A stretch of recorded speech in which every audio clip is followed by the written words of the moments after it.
Então, a gente já começou a nossa gravação. Então, a gente está gravando um mini curso e depois a gente vai disponibilizar essa gravação no Drive, ok? Então, o professor Cleudo vai começar. Pode começar, Cleudo.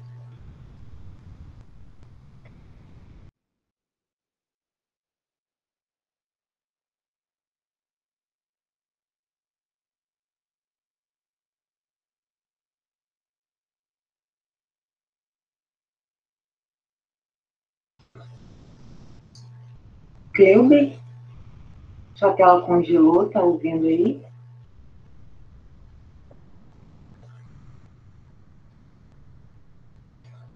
Cleudo, tudo bem com a sua conexão? E eu acho que deu problema com a conexão do Cleudo.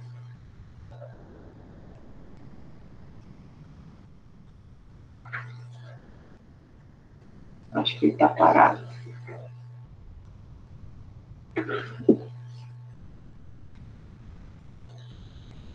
Cleudo, você tá me ouvindo?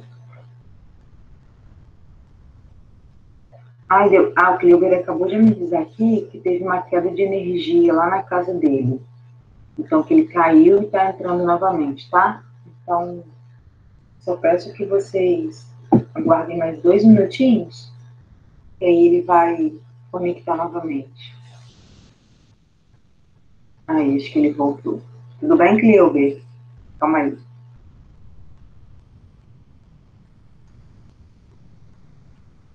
Só seu microfone, Cleuber, que está desligado.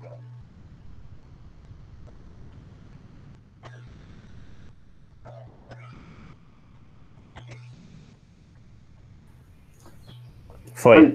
Oi, tudo bem? Beleza. Então, Caiu a energia. Queda de energia aqui, pessoal. Tá, vamos voltar aqui. Já pode começar, Polly? Pode começar assim, fica à vontade. Então, pessoal, nós vimos na aula de terça-feira, né? A gente veio a partir da solução desse problema aqui, né? Que é um problema do programa de verão de Olimpíada de Matemática, e a gente ofereceu 2 viés para esse tipo de problema, né? Um viés sobre a solução geométrica que eu apresentei para vocês, que usava teorema de Serva, teorema de Menelaus, etc. E você pode acompanhar a solução desse problema. E na aula de hoje a gente vai terminá-la usando sobre o viés dos complexos, a solução via complexos, tá certo? E aí a gente vai usar fortemente a ideia da parametrização da reta que passa por Z1 e Z2, né? Só lembrando aqui, né? Se você quer gerar essa equaçãozinha aqui, né? Onde você tem, por exemplo, uma reta que passa por Z1 e Z2, é uma reta... É sério isso? Espera aí que parou aqui, pessoal. O computador parou, só um segundo. Problemas técnicos.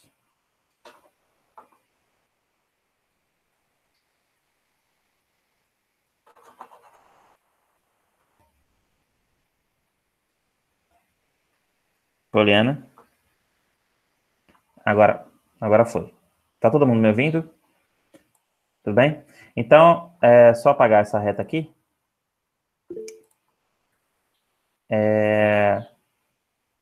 Vamos lá. E aí, essa reta está parametrizada em Z1 e Z2, né? E você vai... tem uma reta que passa por Z1 e Z2, aqui é o Z1, né? O Z2, e aí você consegue escrever a equação da reta que passa por Z1 e Z2, né? Para qualquer cara que esteja entre Z1 e Z2, e para qualquer cara que esteja fora de Z1 e Z2, externo, né? Tá? Isso aqui a gente chama de combinação convexa de Z1 e Z2, né? É uma combinação linear entre Z1 e Z2. E, em particular, é uma combinação convexa. Se T tiver entre 0 e 1, ainda mais uma combinação convexa, tá certo? E aí, a solução, ela se baseia nisso. Ela se baseia em você escrever essa combinação convexa, a solução por complexo. Ela se baseia em escrever essa solução em relação à parametrização dessa reta, tá certo? Então, como é que a gente vai fazer? Bom, a primeira coisa, a gente sabe que ABC é equilátero e ADB é equilátero também, tá certo? Então, esse ângulo é 60, aqui também é 60. Então, se aqui é 60, ou π sobre 3, como você quiser, a gente prefere representar em radiano mesmo, né? Por causa da fórmula de Euler. Então, a primeira coisa, eu chamei isso aqui de 1, não sei se você lembra. E aí você claramente vê se você colocar o A como origem, outro detalhe também, pessoal, quando você tem um problema de complexo e você quer usar um problema de geometria que você quer usar complexo, é importante você escolher uma origem, tá certo? E aí a origem depende do que você quer escolher, né? O que torna mais fácil para você. Eu prefiro escolher, nesse caso, o A como a origem, tá certo? Porque a rotação do A, eu vou encontrar o AC, por exemplo, a rotação do AB, né? Porque o AB é igual a AC, as mesmas medidas, né? O ABC é equilátero. Quando eu rotacionar AB, em 60 graus eu vou encontrar aqui o AC, digamos assim, uma rotaçãozinha, tá certo? Mas na prática, como você considera o A como a origem, o 00, né? Então, automaticamente, o C vai ser o E elevado a I π sobre 3. Que é o cis de π sobre 3, como você quer, tá certo? Como você queira, né? O 60 é o argumento, tá certo? E, claro, a gente está adotando um sentido que é o sentido trigonométrico, né? Tá certo? Que é o sentido positivo que a gente está adotando. É claro que se você... o sentido horário é o sentido negativo, né? É o contrário da lógica, né? Tá certo? Então, aqui você vai ter... aqui você vai ter isso aqui como sendo menos I π sobre 3, tá certo? Menos I π sobre 3. Então, você está rotacionando nesse sentido, e aí negativo, e rotacionando no sentido trigonométrico, que é o sentido positivo, tá certo? E aí você consegue representar esses dois vértices aqui desses dois triângulos equiláteros. Então, você já está inserindo uma solução via complexos. Você já está começando a trabalhar os complexos, e aí agora você precisa, claro, você quer provar que esse cara aqui é 60, que é π sobre 3, tá certo? Mas aí você vai trabalhar em função disso. E qual vai ser a estratégia? A estratégia vai ser o seguinte. A estratégia vai ser definir a equação dessa reta, tá certo? E aí, depois, definir a equação dessa reta, e aí o ângulo formado pelas duas retas, nesse caso, a gente não vai inserir a geometria analítica, a gente vai tangenciar a geometria analítica, tá certo? O ângulo formado pelo prolongamento dessas duas retas vai ser o ângulo que a gente quer, tá certo? Beleza? E para isso, é importante ter a ideia de que o seguinte, quando você divide dois complexos quaisquer, é importante perceber isso, tá certo? Veja só. Lembra da fórmula de Euler? Cosseno mais seno é elevado a i teta, certo? Então, todo complexo pode ser colocado na fórmula de Euler. E nós vimos isso na aula anterior. Quando você divide dois complexos, se eu quiser colocar o z na fórmula de Euler, eu coloco o módulo dele vezes E elevado a i vezes o argumento dele. Chamar de argz, certo? E aí, dividido por W, né? E quem é W? O ômega, como você quer. É o módulo dele vezes E elevado a I vezes o argumento de W, digamos assim. Ômega. Tá? Então, quando você... Tá meio feio aqui, porque eu tô fazendo no mouse, mas acho que dá para entender. Quando você divide dois complexos e você quer saber o ângulo formado por esses dois complexos, basta você... Veja, aqui você tem uma divisão de potência mesma base, né? Você repetir a base e subtrai os expoentes. Então, se você quiser saber o ângulo formado por Z e por W, em geral, isso é um caso geral, tá certo? Basta você subtrair os argumentos. Basta você subtrair os argumentos. Então, por exemplo, se eu defino um complexo aqui nessa reta, e defino um complexo, por exemplo, nessa reta, por exemplo, aqui, para eu calcular o alfa, basta que eu saiba o argumento desse complexo aqui nessa reta, um complexo qualquer, e desse complexo aqui nessa reta. Porque se eu souber quem é o argumento desse cara aqui, qualquer cara aqui dentro, tá bom? E se eu souber o argumento de qualquer cara aqui dentro, eu sei a diferença dos ângulos e automaticamente eu sei o alfa. Essa vai ser a estratégia da solução de problemas. Então, repetindo. Você definiu antes uma origem, e aí todo problema de geometria com complexo, você tem que definir uma origem, não tem jeito. Eu sugiro que você, quando a gente estiver fazendo os exercícios da lista, não sei se você chegou a olhar, mas você seleciona uma origem, pode ser o ponto que você quiser, aquele ponto que você acha mais fácil. E aí você trabalha com aquele ponto, tá certo? Nesse caso, para nós, ou seja, para mim, né, nesse caso, o A é a origem desse sistema, tá certo? E aí, a partir dele, você vai gerando os outros vértices, tá bom?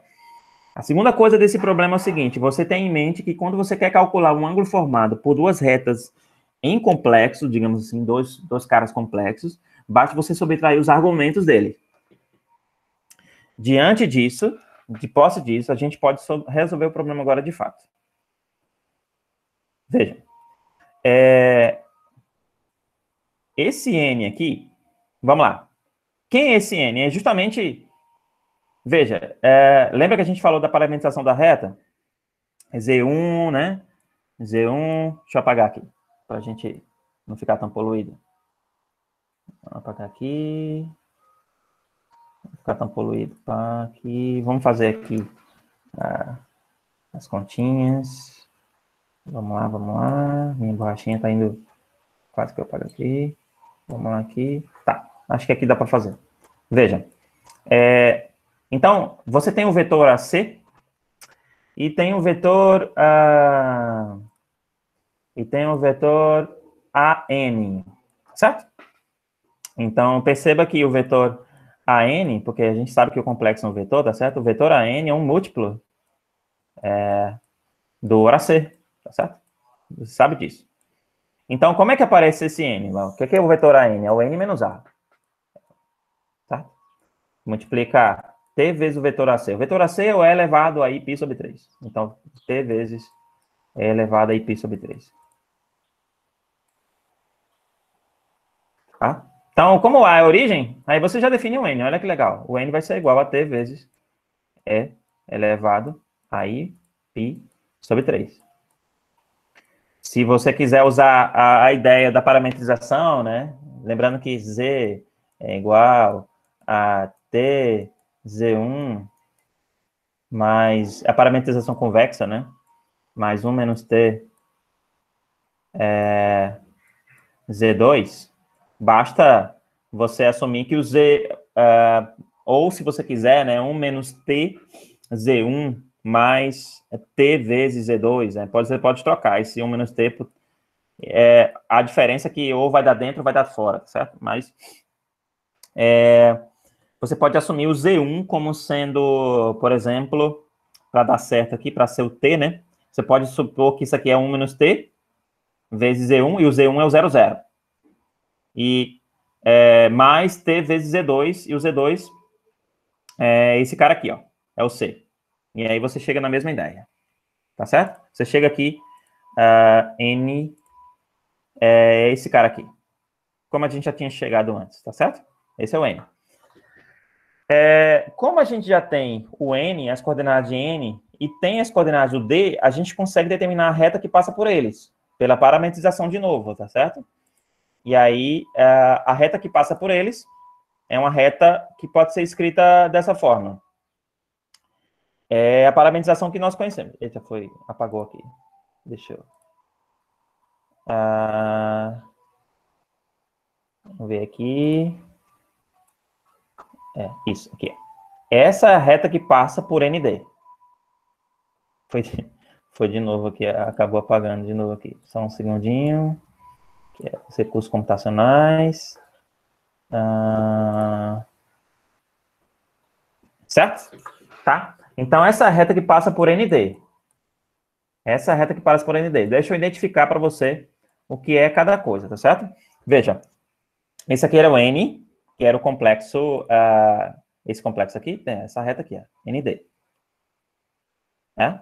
T vezes N, né? No caso, eu coloquei K, né? Para identificar, porque a gente não sabe se K é igual a T. Então, é um K vezes o N, e o N é esse cara, mais 1 menos K vezes o D, que é esse cara aqui, o elevado a menos π sobre 3.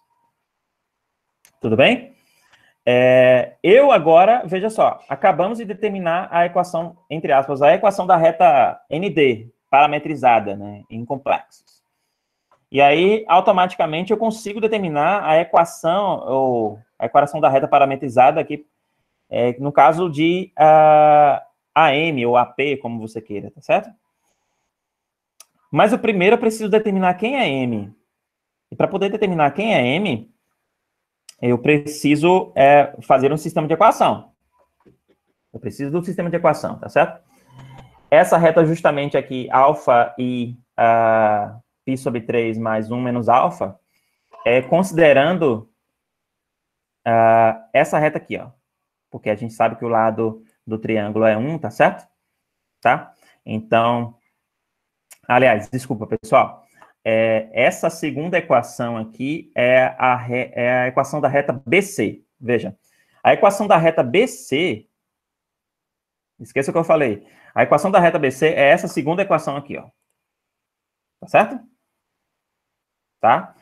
Porque eu estou supondo que esse B é o ponto de abscissa 1 ordenada 0, né? Se você considerar em complexo, né? Eu tenho apenas um cara, né? 1 aqui no caso, né? Tá? E aí vai ser T vezes E elevado a π sobre 3, mais, no caso T, né? Eu chamei de, nosso T aqui é o alfa, tá certo? Para identificar duas letras diferentes. É o alfa e π sobre 3, mais 1 menos alfa, né? 1 menos alfa multiplicado por 1 é 1 menos alfa. E aí você tem essas duas equações. Então, recapitulando. Essa aqui é a equação da reta ND e essa aqui é a equação da reta... a reta BC, tá certo? E aí eu vou encontrar os pontos de interseção entre elas. E aí, claramente, o ponto de interseção é o ponto M. Então, veja. Aqui é a reta BC. Aqui é a reta ND. E o ponto de interseção é o ponto M. Tá certo? É essa a ideia. Montei um sisteminha, igualei as duas equações. Tá certo? E aí, só para adiantar aqui o processo, igualei as duas equações. E aí, eu abri aqui o elevado a π sobre 3, o cosseno mais i seno, né? Cosseno meio mais i raiz de 3 sobre 2. Esse cara vem daqui. Tá? Eu abri esse termo aqui também, né? É o conjugado, né? E aí só troca o sinal. Abri aqui. E aqui eu fiz a mesma coisa. Abri esse termo aqui, que deu esse cara aqui, certo? E aí eu tenho um lado direito e um lado esquerdo, né? Um lado direito e um lado esquerdo. Eu tenho que igualar a parte real e a parte imaginária. Para isso ser verdade. Eu igualei as partes reais e as partes imaginárias. Resolvendo esse sistema, né? Você descobre que o alfa que você tinha definido, esse alfa aqui, é 1 sobre t. Esse alfa aqui é 1 sobre t. Tá?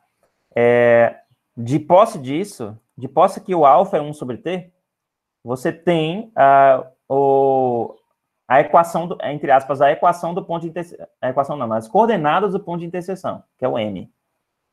Tá certo? Então, você tem, por exemplo, o M definido da seguinte maneira, né? O M definido... É só você trocar o alfa por 1 sobre t. Aqui, pode ser nessa equação, se você quiser. Tá? Pode ser em qualquer uma das equações. Como o alfa é 1 sobre t, você tem determinada a equação do ponto M. Tá certo? Como você sabe o ponto M, aí você vai trocar o alfa por 1 sobre t, né? Pode ser nas duas equações, tá bom? Deixa eu ver se essas contas estão certas aqui.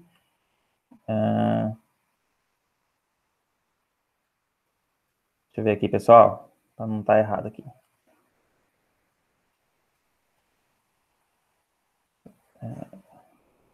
Deixa eu ver aqui. 2 menos alfa. Acho que tem uma coisinha errada aqui, só um segundo. KT. Alfa menos 2. Alfa mais 2, alfa menos 2. Isso aqui tá certo? Não, tá? KT menos K. Acho que tem um pequeno erro aqui. Eu acho que no lugar... É porque o alfa... Eu vou substituir o alfa aqui, né? Na verdade, aqui, pessoal, não é alfa, é K, tá certo? Isso é K igual a 1 sobre T. Então, esse pequeno erro aqui, na hora de substituir no sistema aqui, é porque, na verdade, eu vou pegar o alfa e vou substituir aqui, e a minha equação não depende não depende mais do alfa, tá certo? Eu não quero trabalhar com alfa, né? E aí eu vou substituir o alfa aqui, e aí vai ficar K igual a 1 sobre T, tá certo? Isso aqui tá certo. K igual a 1 sobre T. Aí, no lugar do K, eu vou colocar 1 sobre T aqui nessa equação aqui, tá bom, pessoal? Quando eu colocar 1 sobre T aqui nessa equação, o T vai sumir aqui nesse pedaço, e aqui vai ficar 1 menos 1 sobre T, tá bom? Porque o K é 1 sobre T, vai ficar 1 menos 1 sobre T, que é justamente essa equação aqui, ó. É elevado a π sobre 3. Ou seja, eu tenho a coordenada do ponto M, tá certo? Como eu tenho a coordenada do ponto M, e eu quero saber, por exemplo, o ângulo formado pela reta NB e a reta AP, tá certo? E a AP e o P é o prolongamento da reta M, tá certo? E esse cara aqui passa pela origem, eu sei essa equação aqui, eu já sei o ponto M, já sei que a equação é essa. A gente já determinou, certo, pessoal? Que é justamente aqui, ó. É justamente essa equação aqui, ó. Tá? Essa equação de cima, o que é isso aqui? Isso aqui é a reta que passa por A e por N, tá certo? Onde o prolongamento é o ponto P. Tá certo? E que equação é essa aqui, pessoal? Essa aqui é a equação da reta NP. Tá certo? Eu sei o N, eu sei o B, eu sei a equação que passa por eles.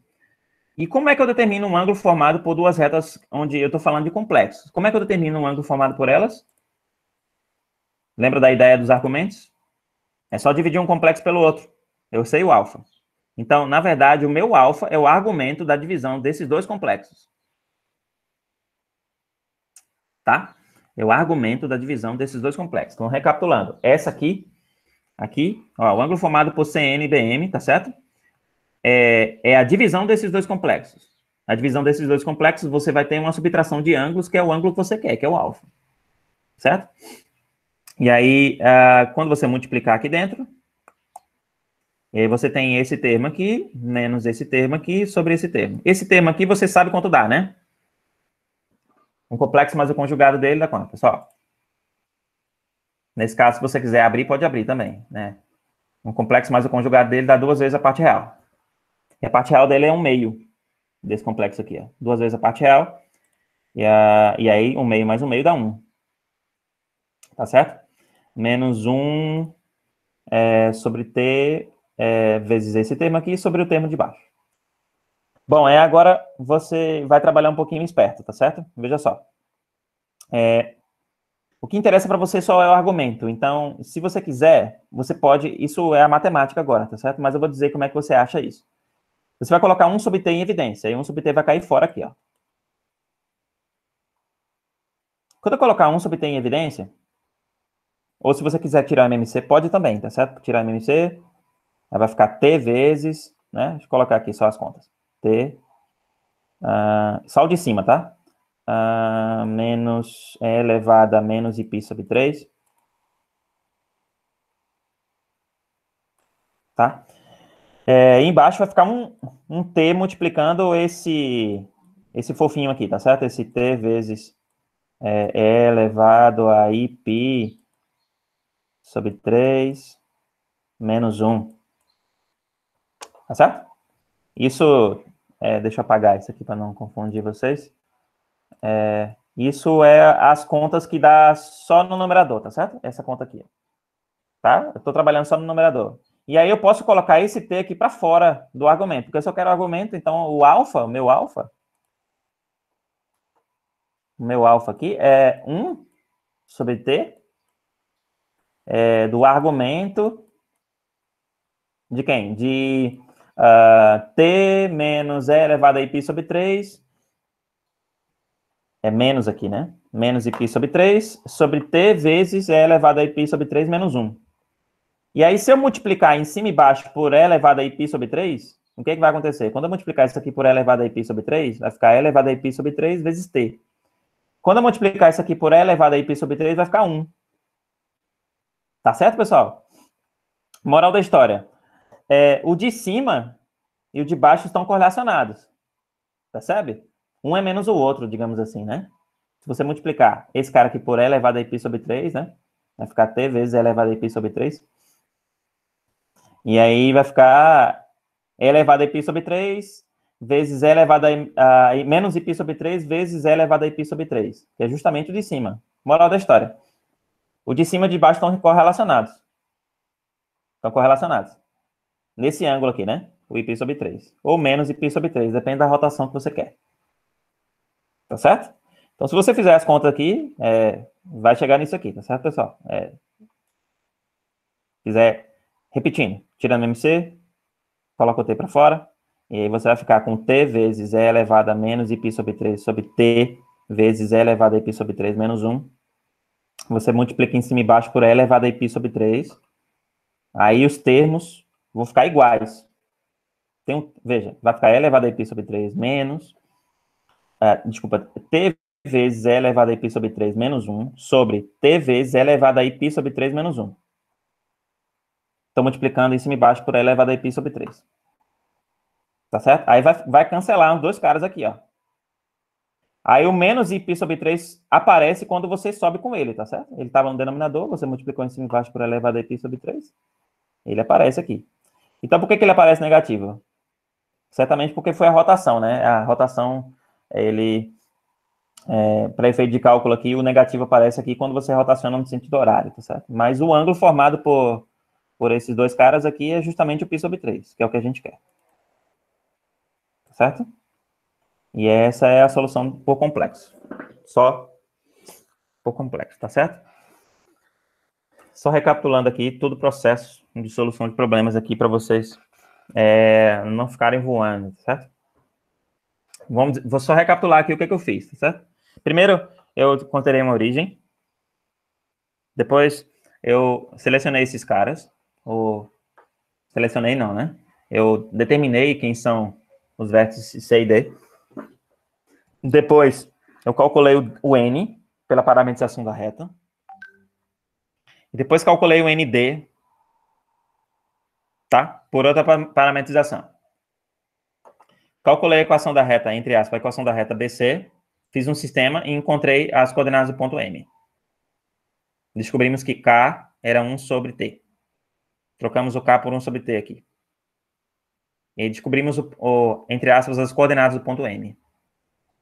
Com a coordenada do ponto M, eu encontrei a equação da reta P. Com as coordenadas de M e B, eu determinei a equação da reta MB. O ângulo formado por NB e AP é a diferença dos argumentos. E aí, foi o que nós chegamos, que era o que a gente queria provar, que era 60 graus. Veja, você tem dois viés de solução. Uma mais longa, outra você precisa saber um pouquinho mais para poder fazer. Dá um trabalho, tá certo?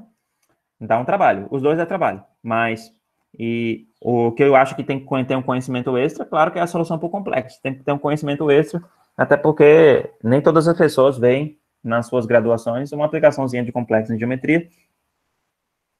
E eu não vi na minha graduação, obviamente, tá certo? Então, esses mini cursos servem para você avançar nesse sentido, né? Saber que tem aplicação, saber que você pode usar no futuro, não tem nada demais, mas tem que ter um conhecimento extra. E, é claro, eu estava comentando antes, né? Uma solução de um problema exige de você, se for um problema longo, você, claro, oferece uma solução, mas a solução pode ser curta ou longa, tá certo? Em geral, uma solução longa, você, entre aspas, pensa menos, tem que ter menos, entre aspas, conhecimento. Eu estou dizendo entre aspas porque não necessariamente acontece assim, tá certo? Mas para uma solução longa, geralmente você faz mais conta e pensa menos, né? Quando você tem uma solução mais curta, você pensa mais, tem que ter mais ferramenta. Tá certo? Em geral, a matemática é assim, né? Você tem dois tipos de solução. Então, não dá para condenar nenhuma das duas soluções. Se você que é professor de matemática, se você vê que um aluno fez umas contas gigantes na sua prova, etc., por mais que, a minha opinião, assim, como matemático, Por mais que ele chegou no resultado final e aí ele não conseguiu terminar, por exemplo, ou fez um passo errado, mas é importante dar a ele, ou incentivá-lo para ele continuar tentando, sabe? Porque ele tentou. E tem uns que nem tentam, né? Vale salientar. Tem uns que nem tentam. Então é importante valorizar as soluções longas. Também, valorizar as soluções longas. A gente tem em matemática, que soluções rápidas são soluções inteligentes, né? Mas a gente precisa amadurecer nisso. A gente precisa amadurecer que soluções longas também têm o seu valor e também podem ser enfatizadas por você, professor, e você que é aluno, não ter medo de usar as suas próprias ideias, tá certo? As suas próprias ideias, mesmo que você pague o preço de fazer muita conta. Eu, com provas de Olimpíada, assim, etc., é claro que a gente usa todas as ferramentas, né, que a gente tem como... Uma vez eu participei de uma vingança olímpica, na OBM tem um negócio chamado vingança olímpica, que os alunos preparam prova para os professores, né? Aí era uma prova de 4 problemas, eu só sabia fazer um, entendeu? Só sabia fazer um problema. Eu fui atacar aquele problema que eu sabia fazer. Aí eu consegui ganhar medalha de bronze, só com esse problema, entendeu? Então você tem uma noção de que você tem que atacar os problemas e tem que acreditar neles. Tem que acreditar neles, e você que é aluno também, acreditar no seu potencial, acreditar que você consegue, que eu tenho certeza que consegue, tá certo? Com as ferramentas que você tem, você pode não conseguir agora, mas depois você consegue, depende de você. Tá bom? Alguém quer perguntar alguma coisa?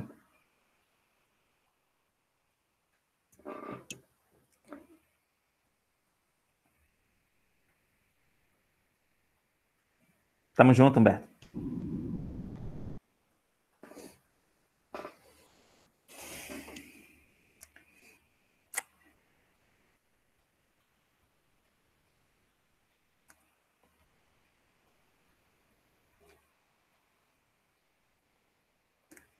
Do you have care? Quinta solução. Valeu, Diagão.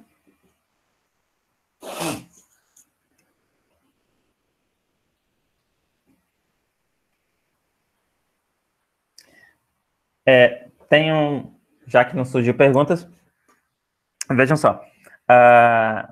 Eu vou agora, nessa última parte da aula, nós vamos agora discutir a lista de exercícios, tá certo?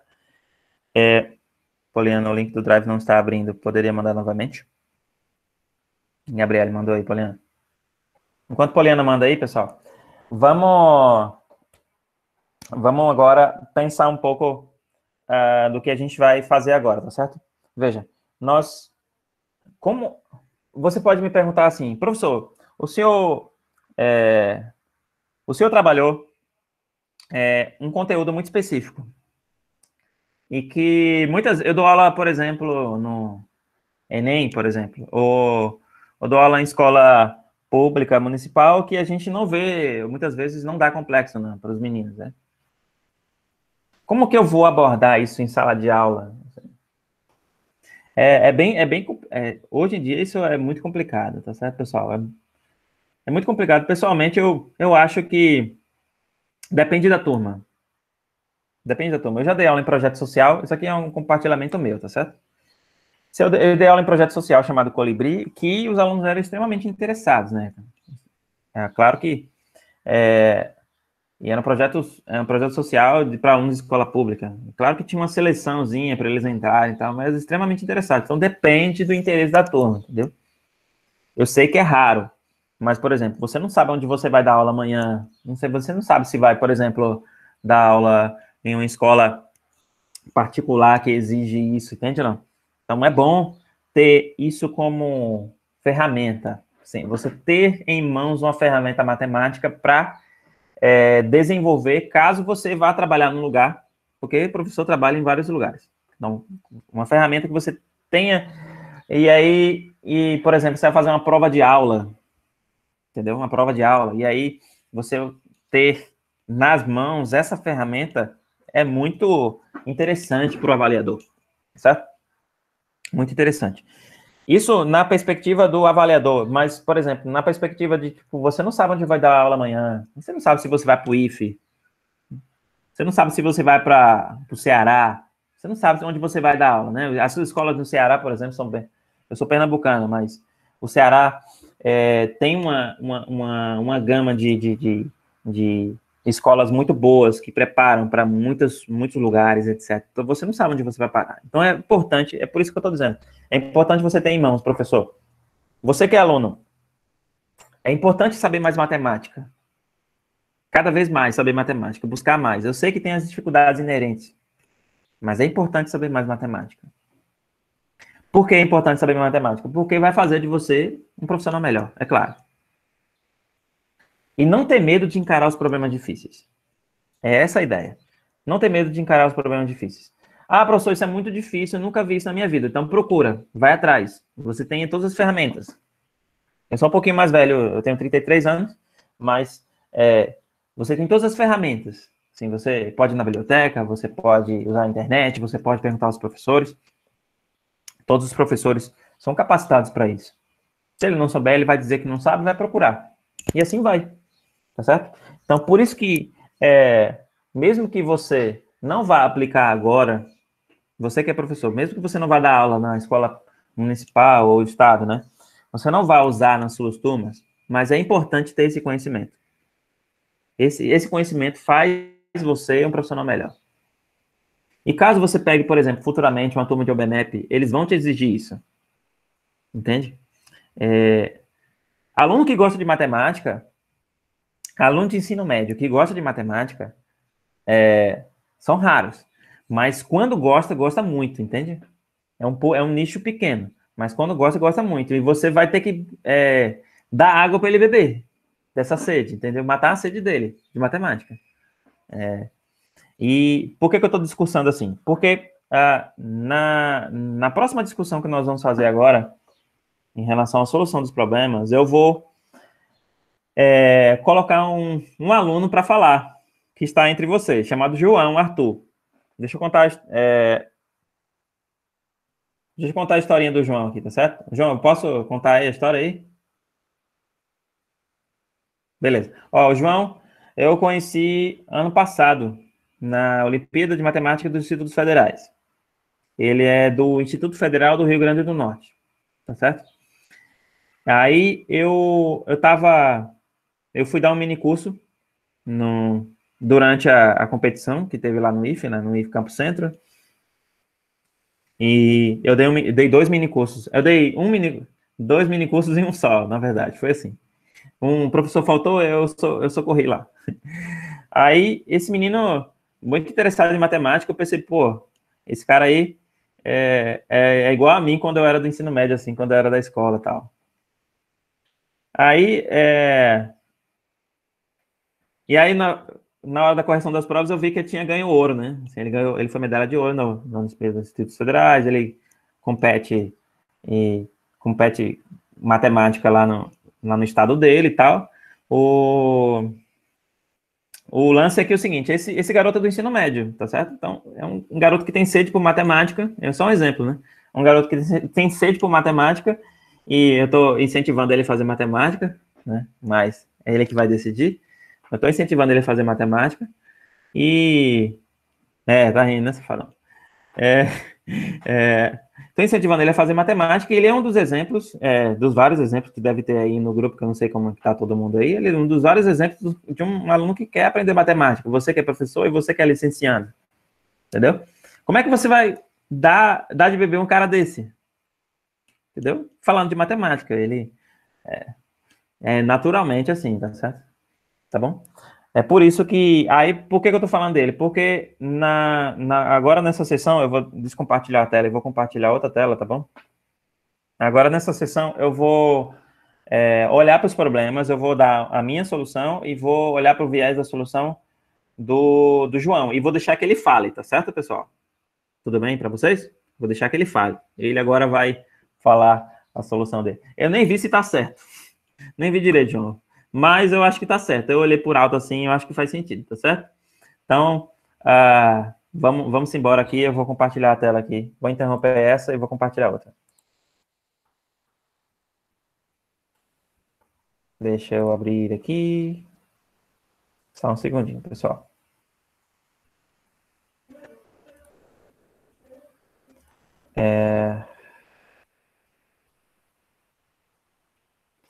Vou compartilhar agora.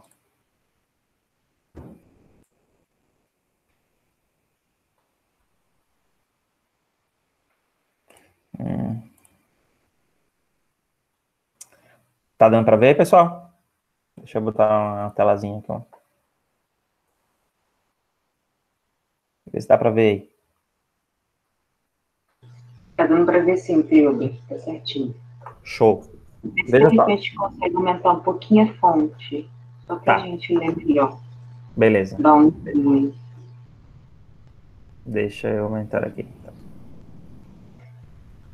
Só um segundinho. Ok. Isso. É. Foi muito, né?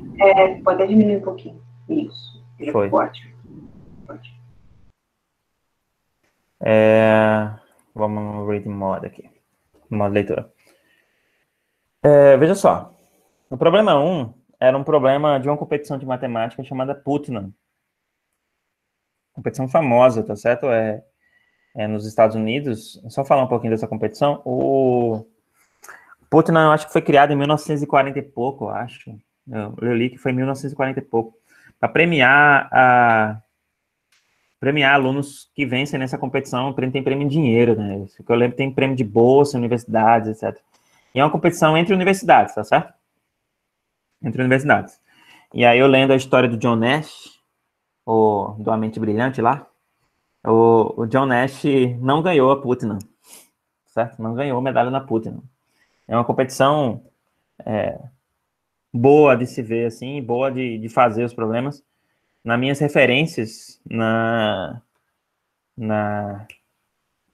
slide anterior, tem o livro, né? Tem o livro que eu me baseei nesses problemas.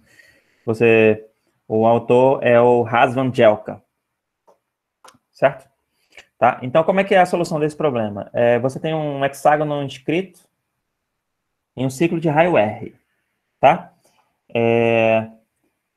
Mostra que se AB é igual a CD, que é igual a EF, o triângulo formado pelos pontos médios de BC, ED e AF é equilátero. Massa, né? Então você tem veja, você tem um hexágono onde, deixa eu pegar aqui minha canetinha aqui, onde, cadê, canetinha? E o AB igual ao CD, que é igual ao EF, tá certo? Então, em um ciclo de raio R qualquer, claro, esse cara vai ser R, né? Esse cara vai ser R, esse cara vai ser R, tá? E aí, claro, se você pegar o centro do círculo e ligar aqui, e aí, que ângulo é esse? 60 graus, né? Porque esse cara aqui é igual a esse, que é igual a esse, e que é igual a esse aqui naturalmente. Então, o que você está percebendo? Ó, a mesma coisa aqui, né? Se você ligar daqui para cá, ó, finge que isso aqui é um triângulo. 60 graus aqui, tá bom? E aqui, naturalmente, aqui, aqui, 60 graus também, tá bom? Você gerou 3 triângulos equiláteros. E os outros 2 são isósceles, né? Mas tem que ser equilátero, mas os 3 triângulos são equiláteros. Então, aí o que acontece, né? Para você resolver esse problema por complexo, você tem que encontrar as coordenadas complexadas, digamos assim, as coordenadas por complexo desses pontos aqui, tá certo? E aí você tem que começar esse problema, tá certo? E nós vamos adotar esse sentido aqui, que é o sentido trigonométrico, que é o sentido positivo. Vamos lá. Eu vou começar pelo B, tá certo? Vou chamar o B. Para facilitar as minhas contas, eu vou chamar o R de 1, tá certo? Mas tanto faz.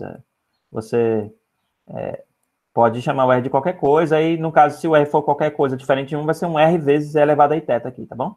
Mas vou chamar o R de 1 só para facilitar. Não vai interferir em nada na nossa no nosso problema, até porque, certamente, se você usar R aqui em todo mundo, ele vai se cancelar depois, né? Então, é indiferente. Vou considerar o raio fundamental igual a 1. E aí, nesse caso, se eu começar do B, eu vou chamar do B de E elevado a θ, tá certo? Tem módulo 1, né? Todo cara que está aqui na circunferência de raio 1 tem módulo 1. Então, tá bom. Quando eu fizer uma rotação de 60 graus de π sobre 3, o que é que vai acontecer com esse cara aqui? Quem é esse cara? Não sei se você lembra de uma propriedadezinha de complexo. Deixa eu só lembrar aqui, tá certo? Você vai pegar aqui um ângulo alfa qualquer. E aí, se você girar, como é que você obtém uma rotação desse cara aqui? Mantendo a mesma norma, tá certo? Mantendo a mesma norma. Basta você pegar esse cara, digamos que esse cara aqui seja o E elevado a θ. Para você obter essa rotaçãozinha aqui de, digamos, alfa graus, para obter essa rotação de alfa graus, basta você multiplicar esse cara aqui por E elevado a I alfa. E aí você vai obter aqui o E elevado a I θ mais alfa. Certo? Então, veja. Ou seja, para você obter rotações de complexos, basta você multiplicar, a fórmula de Euler, pegar o complexo e multiplicar pela rotação que você quer. Certo? Não é difícil de ver isso geometricamente, né? Basta você ver que esse cara aqui é... Eita, desculpa, eu confundi as letras. Aqui é θ, tá bom, pessoal? Botei 2 alfas aqui. É θ. Acabei apagando. Um segundinho. Aqui, um segundo. Aqui é θ, ó. Olha o θ aqui. Beleza. Tá, aí esse cara aqui, o argumento vai ser θ mais alfa, tá certo? É fácil ver isso, né? É fácil que esse cara é θ mais alfa, e isso aqui vai ser o elevado a I θ mais alfa. Moral da história. Se esse cara é elevado a I θ, esse cara aqui é elevado a I θ vezes E elevado a I π sobre 3. Se esse cara aqui é E elevado a I alfa, esse cara aqui é E elevado a I alfa vezes E elevado a I π sobre 3. Se esse cara aqui é E elevado a I gama, esse cara aqui vai ser E elevado a I gama vezes E elevado a I π sobre 3. Aí você conseguiu isso de maneira legal, obter todos os vértices do hexágono inscrito no ciclo de raio 1. Ou de raio R, se você quiser. Tá? Com isso, como é que você determina as coordenadas dos pontos médios das retas BC, I e H? Basta você somar e dividir por 2, né? Esse mais esse por 2, esse mais esse por 2 você tem H, e esse mais esse por 2 você tem o I. E o que nós fazemos? Fazemos isso. Tá? Usamos a definição de ponto médio.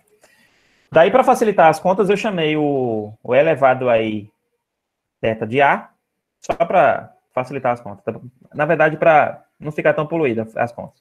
Chamei o elevado a I alfa de B e chamei o elevado a I gama de C.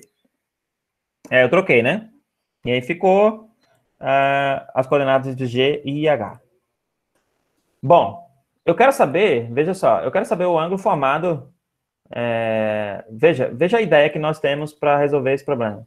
Quero saber o ângulo formado por, digamos, HG e HI. E aí? Como é que você tem o ângulo formado por HG e HI? Basta você dividir os dois complexos, certo? Tá? Porque o ângulo formado vai ser a diferença dos argumentos. A diferença dos argumentos é só você dividir dois complexos. Bom, o que eu faço? Eu vou dividir. Eu vou pegar a reta GI, né? G menos I. G menos I, né? Pode ser G menos I aqui, essa aqui. Colocar final menos inicial aqui. G menos I ou I menos G, tanto. Na verdade, G menos I. Desculpa, é o contrário. G menos I. Esse menos esse. Depois eu vou fazer H menos I, para achar esse ângulo aqui. Se eu mostrar que esse cara é 60, de maneira análoga, você vai encontrar que os outros também são 60, certo? De maneira análoga. Então, é exatamente essa a ideia. Nós vamos subtrair aqui, ó, G menos I e H menos I. Quando eu fizer G menos I sobre H menos I, porque é o argumento que eu quero, que é o θ, você vai encontrar, vai ficar assim, ó, G menos I, A menos C, botar o elevado a I π sobre 3 em evidência, ficar C menos B, e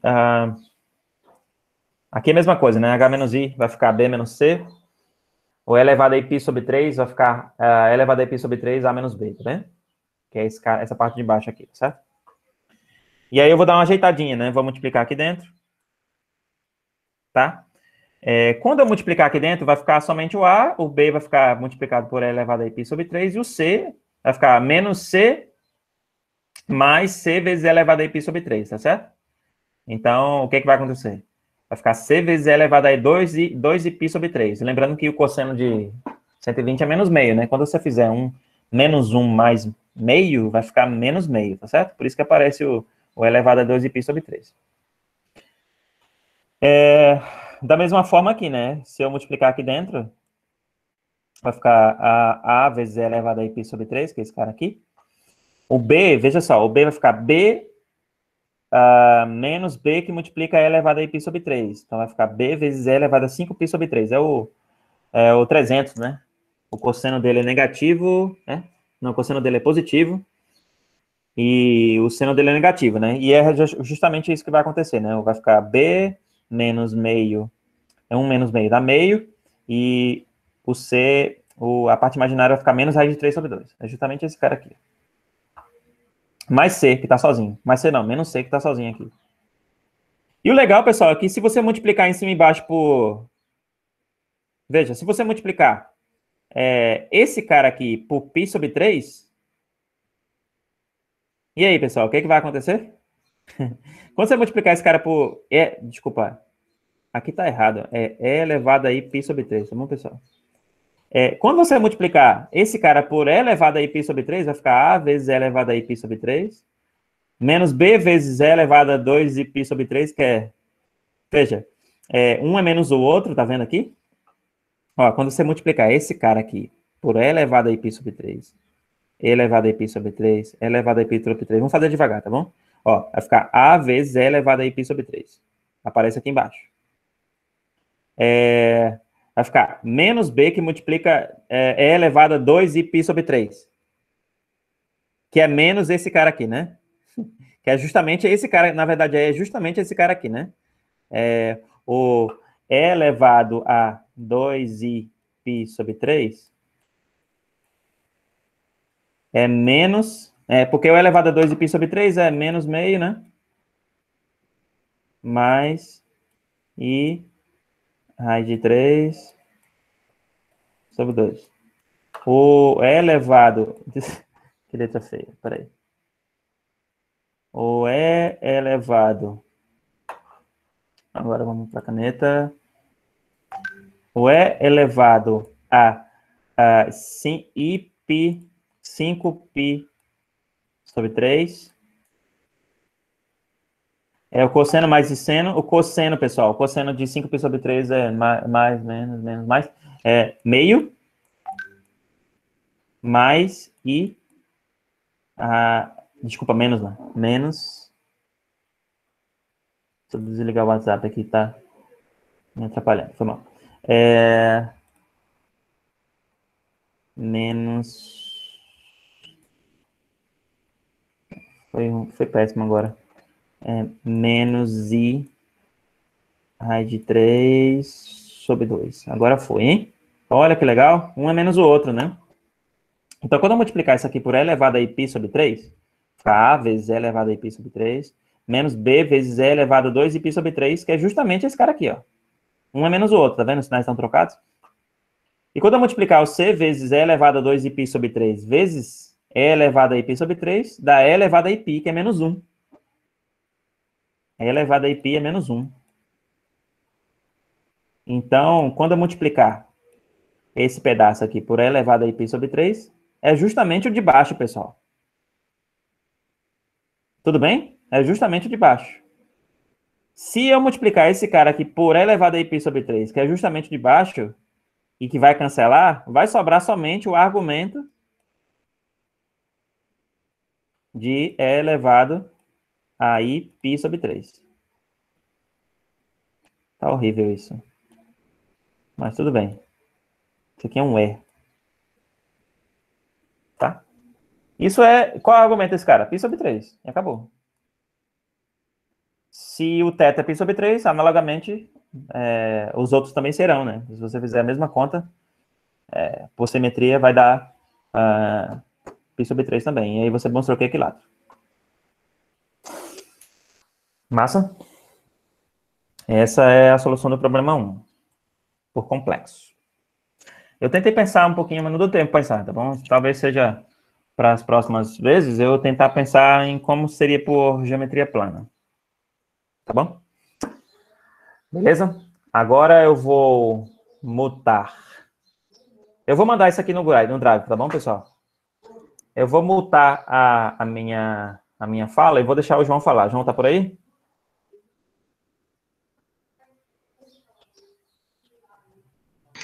Tô sim, professor. Abre teu áudio aí e brilha aqui. Brilha no Corinthians. Brilha. Deixa eu sair aqui. Como é que sai do áudio? Peraí, pessoal. Vai lá, João. Bom dia, gente. Licença. A ideia inicial para resolver o problema foi bem análoga ao que o Kleber fez. A gente pega e define para cada vértice do hexágono um número complexo representado a ele e a gente consegue correlacionar dois vértices seguintes, que é usando o que seria a rotação em função do centro da circunferência. Aí, a minha ideia foi o seguinte: a gente pegava um número complexo W, que respeitasse essa igualdade, W ao quadrado mais W mais 1 igual a zero, e a gente poderia notar que A mais BW seria igual a zero. Por que isso? Porque as raízes dessa equação W2 mais W mais 1, uma delas seria o cis de 120 e outra é o cis de 240. E quando você, sabendo, por exemplo, que B é igual a cis de 120, e você multiplicasse B por cis de 120, você encontraria que BW é igual a cis de 180. E cis de 180 é menos 1. Ou seja, A mais BW poderia ser igual a zero. Se a gente fizer isso analogamente para os outros vértices, a gente vai encontrar essas três relações. A mais BW igual a zero, C mais DW igual a zero e E mais FW igual a zero. Aí, agora a gente vai definir os vértices do triângulo, que é que a gente quer provar que é equilátero. E eu peguei a linha, B' e C' para as coordenadas desses pontos. E ali era para... Aí quando... se a gente usasse aquela regra de determinantes, sabendo que W2 mais W mais 1 é a fórmula... as raízes formam um triângulo equilátero, a gente bastaria provar que a linha mais B'W mais C'W ao quadrado, que não está ali, não digitei, C'W ao quadrado teria que ser igual a zero. Aí, pela definição de ponto médio, Kleber, põe aí o quadrado. Valeu. Pela definição de ponto médio, a gente conseguiria saber que a linha é igual a B mais C sobre 2, B' é igual a D mais E sobre 2, e C' é igual a F mais A sobre 2. E se a gente substituir esses valores naquela equação inicial que a gente precisa provar, a gente encontraria essa relação, BC mais DW, B mais C mais DW mais EW mais FW ao quadrado e AW ao quadrado seria igual a zero.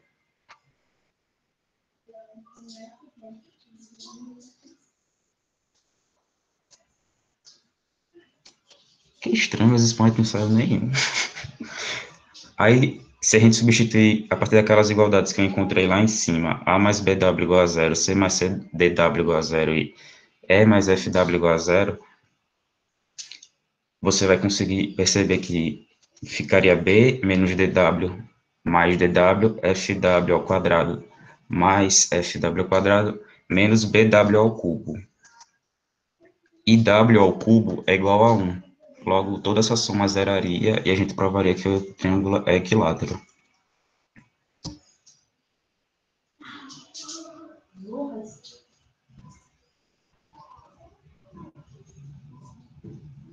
Também tem uma solução por trigonometria, aí embaixo, minha também. Rapidinho.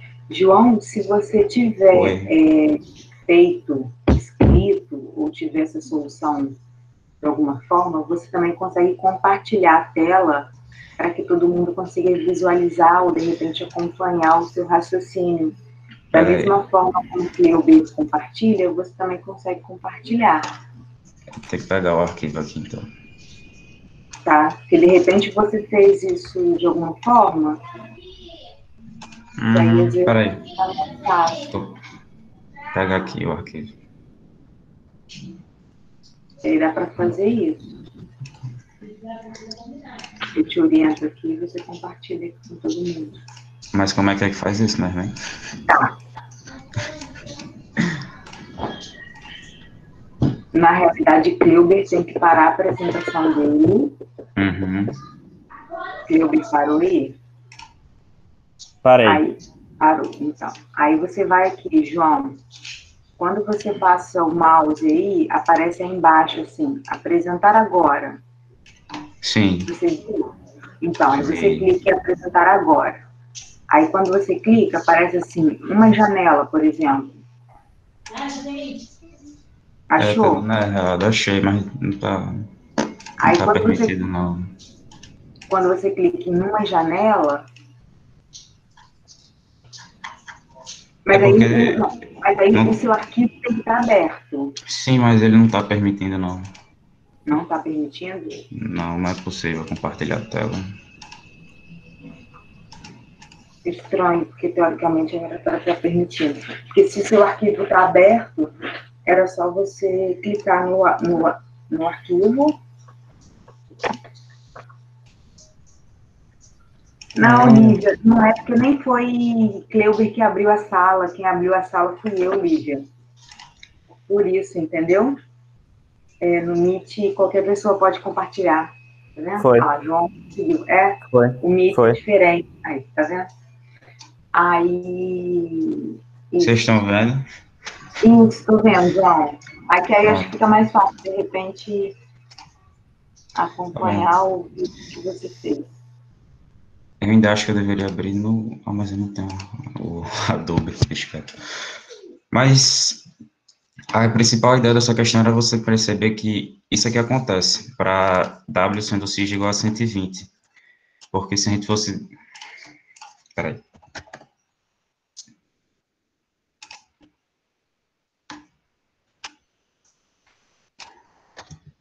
Vocês conseguem ver o Paint aqui do lado? Ou não? Hein? Tá ok. Vai, João. Consegue? Beleza. Vai lá. Porque quando a gente percebe aqui... Deixa eu pegar... lápis. Quando a gente pega aqui uma circunferência, um vetor A qualquer, e pega ela a 120 graus... João, Oi? não dá para ver o Paint. Nada não? Não. Então, peraí. Na verdade, você faz assim, bota aí que a gente imagina, pô. Calma, eu tô ajeitando aqui. Tem que compartilhar a tela inteira, verdade. Foi. Aí... Isso. Beleza. Aí, beleza. Quando a gente pega um vetor, ou número complexo A, e multiplica ele por sig de 60 graus, ele vai ter aqui 60 graus, basicamente. E quando a gente multiplicar ele pelo W, que é um sig de 120 graus, o vetor B vai ficar... o vetor BW fica nessa posição. Aí daria para concluir que menos B é igual a... Chá feio da bexiga. Aí, quando a gente chega nessa parte aqui da equação, se a gente substituir esse valor que a gente encontrou aqui, a gente vai começar a anular as igualdades, basicamente. E quando a gente for cortando, vai chegar cada igual a zero. E já para essa solução aqui, que eu só usei trigonometria, é basicamente muito trabalho. Deixa eu pegar aqui... Ué. Porque é o seguinte, formas...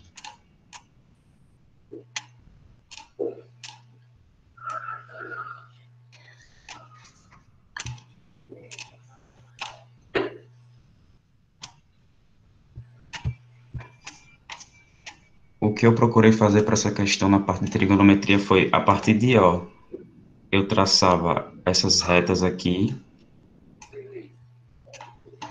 Deixa eu definir aqui. Aqui é a linha. Vou pegar outra cor. Aqui é a linha. B linha. Nossa. E C linha. Coordenação motora tá incrível. Aí, como aqui a gente tem um ângulo de 60 graus, daqui, esse arco aqui é 60 graus, esse arco aqui é 60 graus, e esse arco aqui também é 60 graus. Aqui a gente vai ter, eu chamei aqui de 2 alfa, ou foi o que, na verdade? Aqui ficou 2 beta, aqui ficou, esse arco aqui foi de 2 gama, e esse aqui ficou como 2 alfa. E a ideia foi tentar escrever o segmento A linha B de uma forma em função desses três ângulos, beta, alfa e gama, porque eu conseguiria provar que de maneira análoga seria igual para A linha, C', esse mesmo segmento, A linha, C', e o mesmo para B', C'. É o que foi que eu fiz. Sabendo que aqui é 2 beta, esse ângulo aqui seria 2 beta, e esse ângulo aqui seria 2 alfa, a reta saindo do O até o A vai dividir esse arco pela metade. Ou seja, esse ângulo daqui assim vale só alfa.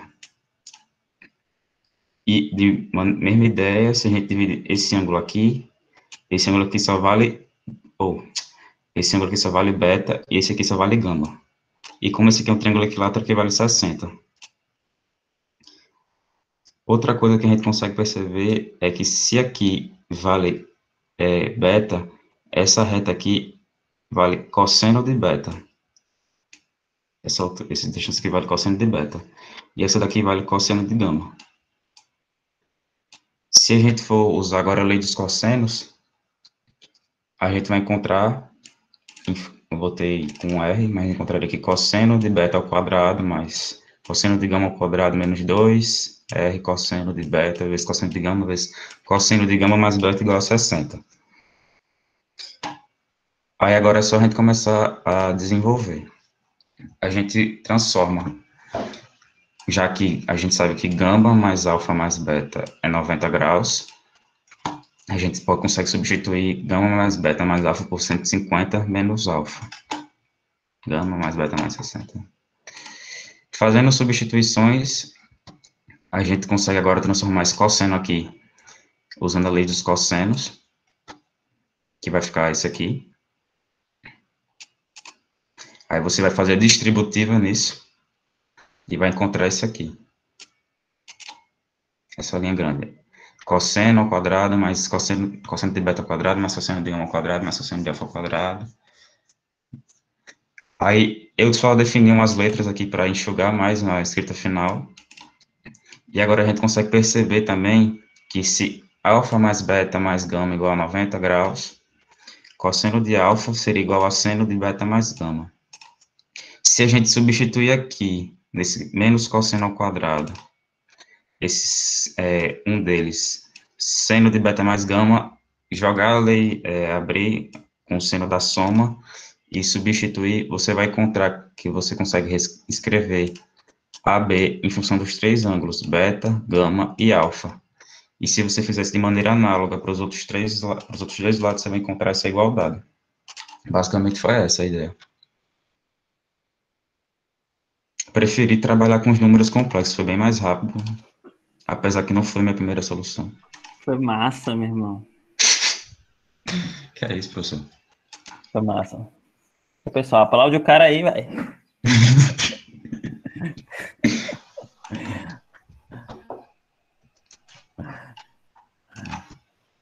É isso aí. Muito bom, Joãozão. Valeu, Kleber. Obrigado. Tamo junto. O moleque tem futuro na matemática. Meu irmão, eu já tentei convencer ele, mas ele tá relutante aí. Mas vamos. Ele assiste, Diego, ele assiste. Ele assiste. Ele acompanha o Luciano. Vamos lá, pessoal. Deixa eu voltar a compartilhar a tela aqui. Ele já foi no ímpar.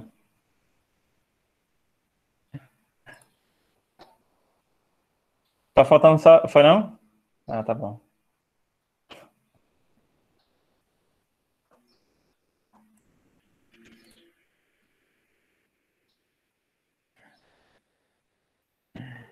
Muito bom. Eu dei a oportunidade, João, aí, pessoal, aí para você ver vários viés de soluções diferentes aí para o mesmo problema.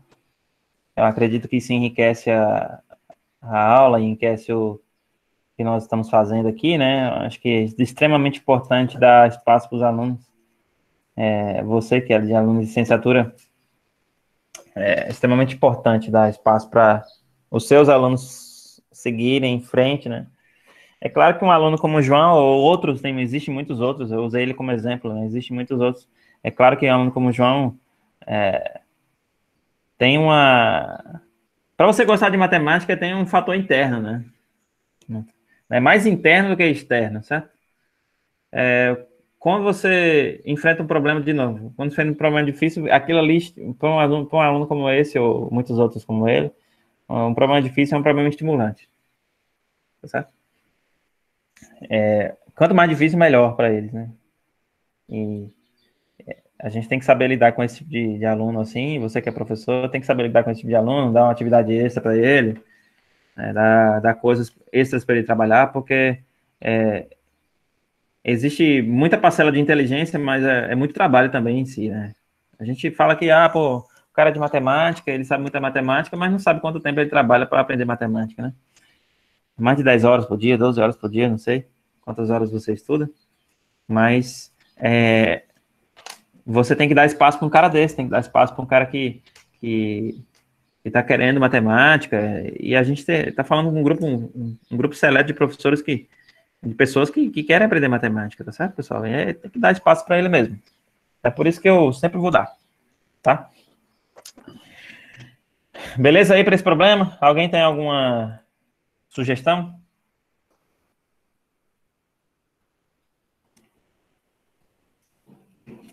Alguém quer falar alguma coisa? Normal, João.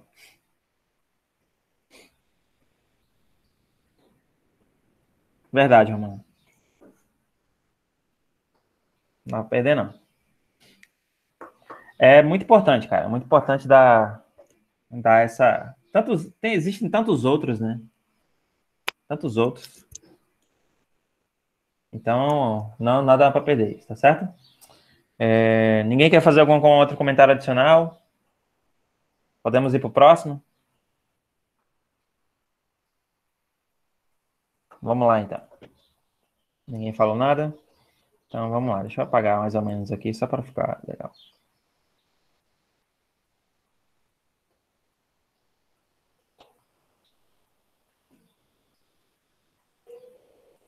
Vamos lá. Esse problema, eu esqueci de onde é. É de uma Olimpíada de Matemática também, tá certo? Acho que é Putnam também. Acho que é Putnam também. 1950 e pouco, eu acho. Tá? Você tem... Na verdade, tem uma... Aqui eu digitei errado. Na verdade, você tem que colocar aqui... Isso é uma erratazinha, né? Não é só para 6, não, tá bom, pessoal? É N lados, tá bom? A1, A2, A3, A4, A5 e assim vai. N lados, AN. Tá bom? Então você tem esse problema aí. É um problema... ele diz o seguinte, que você tem um polígono regular de N lados inscrito no ciclo de raio R, centro O. Esse aqui não tem como colocar R igual a 1, não. Ele quer que você prove que essa expressão é verdade, né? Sobre a reta A1, escolhe-se um ponto P tal que A1 esteja entre O e P. E ele quer que você prove que esse produto é verdade. Tá certo? Esse produto aqui é PAI, é verdade. Então, na verdade, na prática, você está dizendo o seguinte, está dizendo que, eu não desenhei os caras todos, mas, por exemplo, esse vezes o próximo, e assim vai até N, né? PO elevado a N menos o RA elevado a N. Esse N aqui é justamente o número de lados, né, do polígono regular, certo? Bom, esse é um problema interessante, tá certo, pessoal? Então, eu considerei o P externo, né? Porque o P está entre... O A1 está entre O e P. Então, eu considerei o P externo. Como o P está externo, né? Vamos apagar aqui. Como o P está externo, eu consigo fazer o seguinte. Aqui... Como P está externo, eu tenho a mesma ideia, veja, é a mesma ideia do que nós fizemos antes, né? Se você quiser colocar o O como origem, né? Deixa eu falar a ideia como é que vai ser, tá certo? Se o O for origem, você tem que definir uma origem. Se o O for origem, o P está na mesma reta suporte aqui de A1O. Ele, se você considerar, por exemplo, isso aqui é um vetorzinho, isso aqui é um vetorzinho aqui, R. Ops. E, um segundo, se você considerar que isso aqui é um vetor R,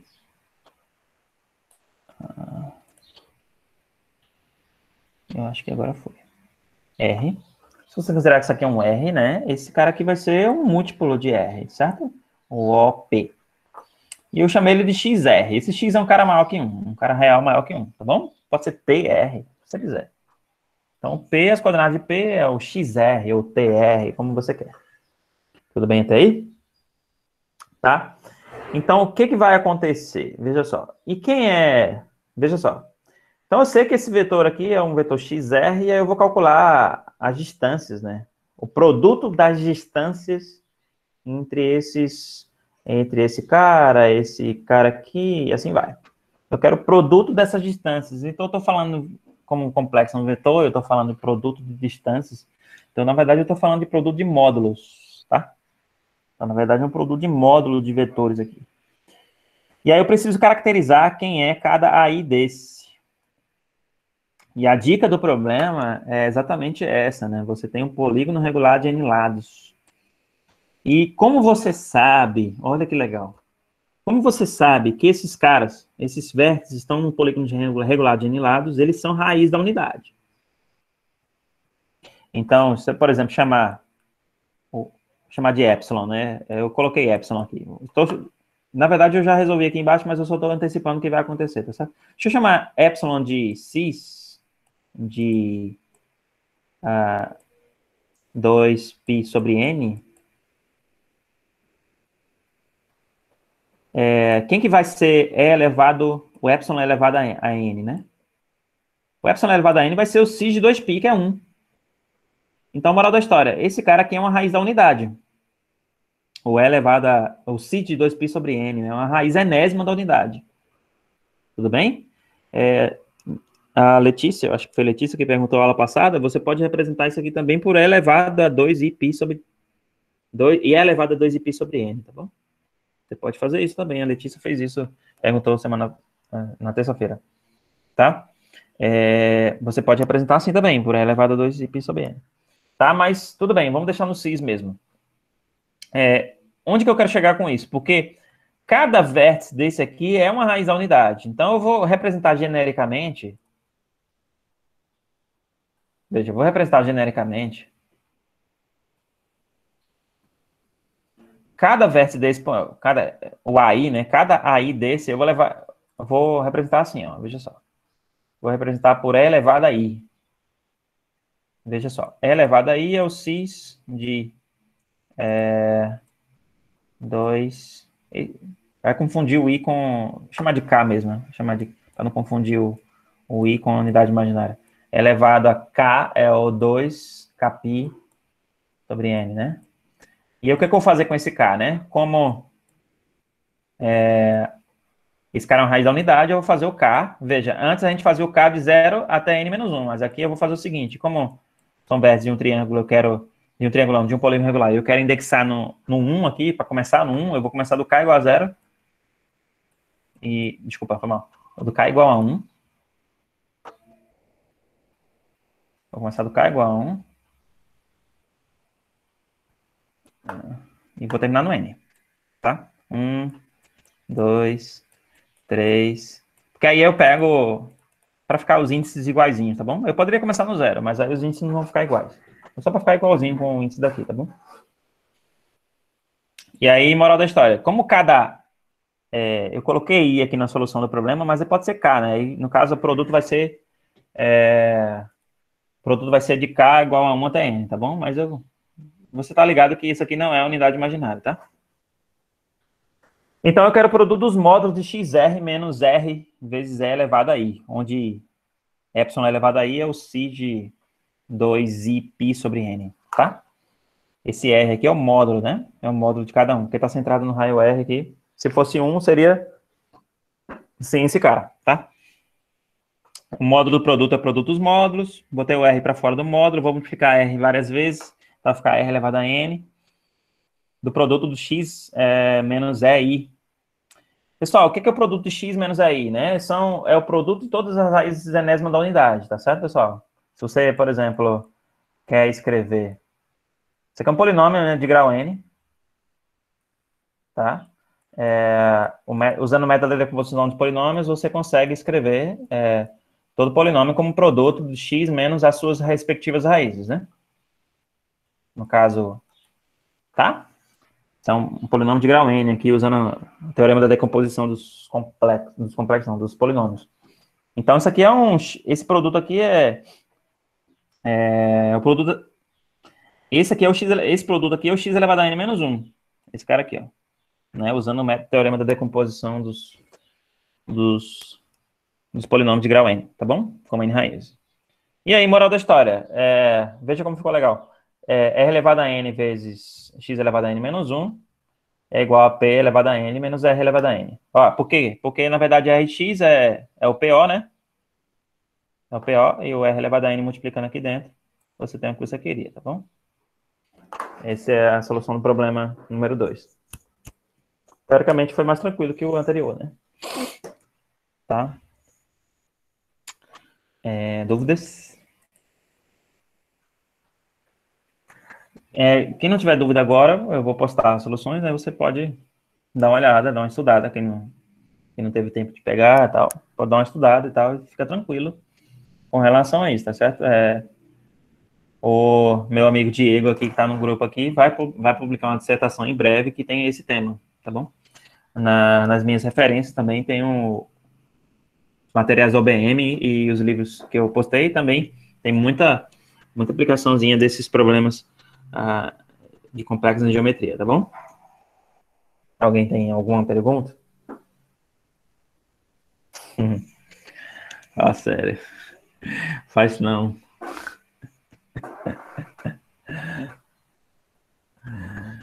Alguém quer perguntar alguma coisa?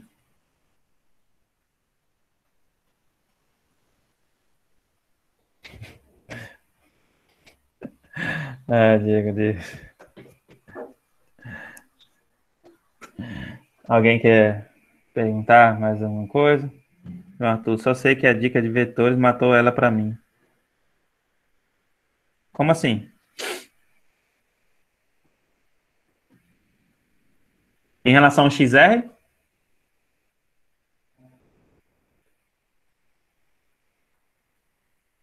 Foi. Eu disse vetores, mas não foi não?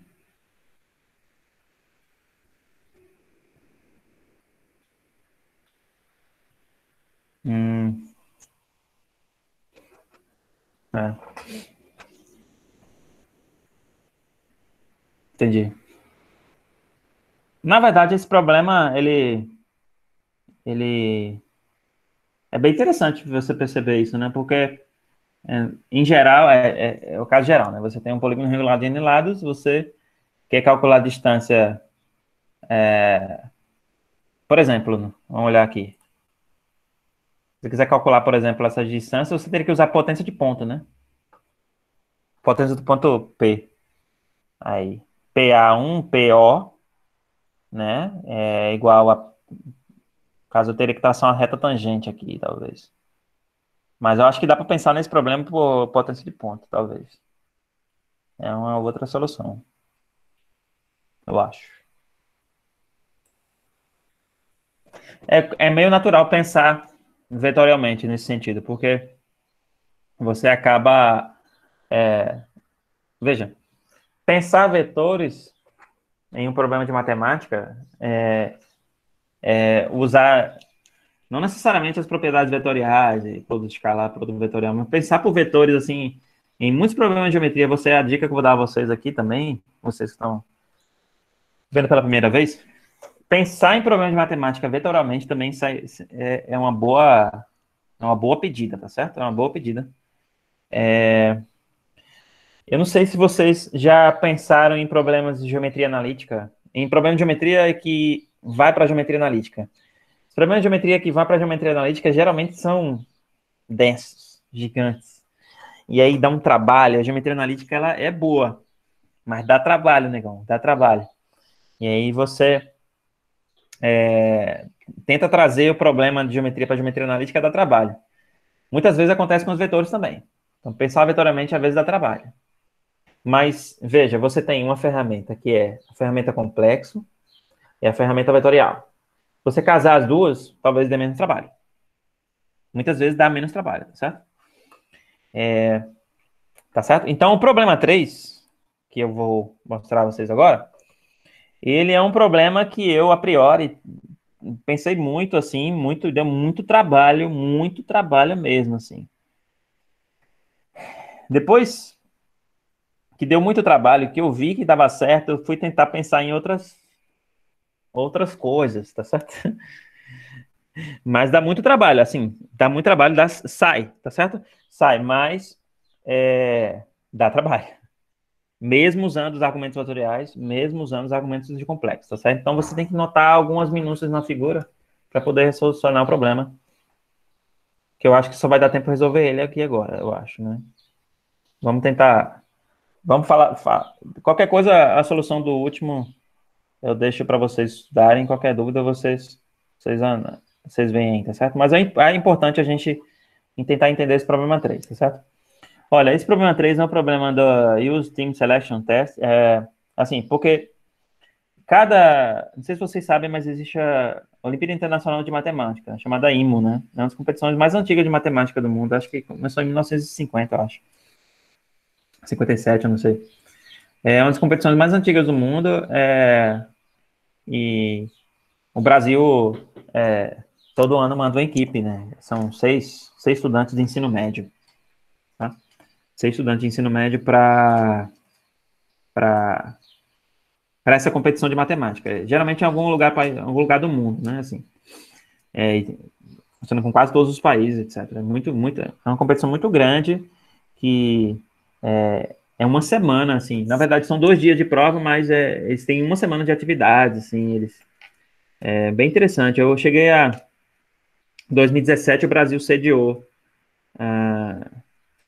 a competição, foi no Rio, né? Aí eu tava lá, fui convidado para corrigir um dos problemas. Um dos problemas da prova. Eu corrigi justamente com o autor do livro Putnam and Beyond, que é o livro que baseia essas aulas aqui que a gente está fazendo, né? O Razvan Jelka. Eu corrigi problema com ele, né? E aí foi bem interessante, assim, ver as soluções dos países. Os países fazem as provas na língua deles, né? Em chinês, de prova da China, do Azerbaijão. Mas aí a gente identifica os símbolos matemáticos, a gente só vai na matemática, não tem como saber a língua do cara. Eu tive sorte que o cara que corrigiu comigo, ele entendia muitas línguas, né? E aí entendia alemão, entendia francês, a gente sabia muitas línguas, e aí acabou que dei sorte em ele corrigir comigo, porque ele entendeu vários passos do passo que eu não entendia, né, do problema, certo? Foi um problema de geometria. Então, a IMA é uma das competições mais antigas para alunos de ensino médio e forma muitos estudantes, muitas universidades americanas ou de fora dá muitas bolsas para alunos que vão para a IMO, não necessariamente medalhistas, né? Mas alunos de performance alta, assim, né? E não necessariamente vai para matemática, pode ir para economia, né? Não necessariamente os caras vão seguir a área de pesquisa em matemática, não. Os caras podem... tem vários alunos que foram para a IMO, né? Alunos meus que foram para a IMO, que foram seguir outras áreas, não necessariamente matemática. Mas a IMO, ela é uma competição cuja intenção é juntar os países, né? Juntar, não necessariamente competir, né? Mas juntar os países e confraternizar. Eu vi mais confraternização, muita confraternização durante a competição, certo? E cada país seleciona, faz um teste de seleção. O Brasil tem um teste de seleção, os Estados Unidos têm um teste de seleção e assim vai, tá bom? Vamos ver como é que é esse problema. Seja ABC é um triângulo e PAB é um triângulo qualquer, tá certo, pessoal? Triângulo qualquer. PAB são construídos, né? São construídos de forma que AP, então AP é igual a AB. E AQ é igual a AC. Tá? De forma que esses ângulos são iguais, né? Então esse cara é alfa e esse cara também é alfa. BQ e CP se encontram em R. BQ e CP se encontram em R. Tá aqui o R, certo?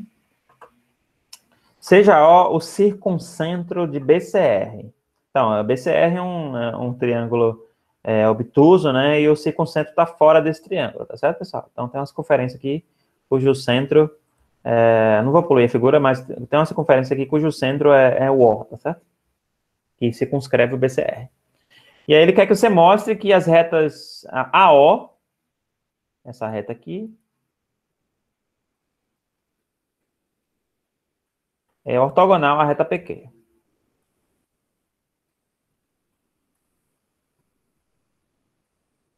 E aí quer que você mostre que esse cara aqui é 90 graus. Tá? Visto as dicas que nós vimos antes, né? A reta AO é a reta PQ, forma 90 graus, basta a gente descobrir o complexo aqui, né? A reta dos complexos aqui na AO e dividir por PQ, certo, pessoal? Dividir por PQ e a gente vai obter o argumento que a gente quer, certo? É o argumento que a gente quer. Então, de forma que esse cara aqui seja 90 graus mesmo, né? Certo? Então, beleza. Vamos apagar o que eu poluí mais ou menos e vamos... Eu vou usar... Veja só a ideia do problema, tá? Vamos ver aqui... Acho que foi. Eu acho que eu coloquei 2 pauzinhos. Aqui tá errado. Aqui é um pauzinho só. 2 aqui é um aqui. Pra não confundir que é a mesma... Que é um só. Tá bom. Aqui são 2.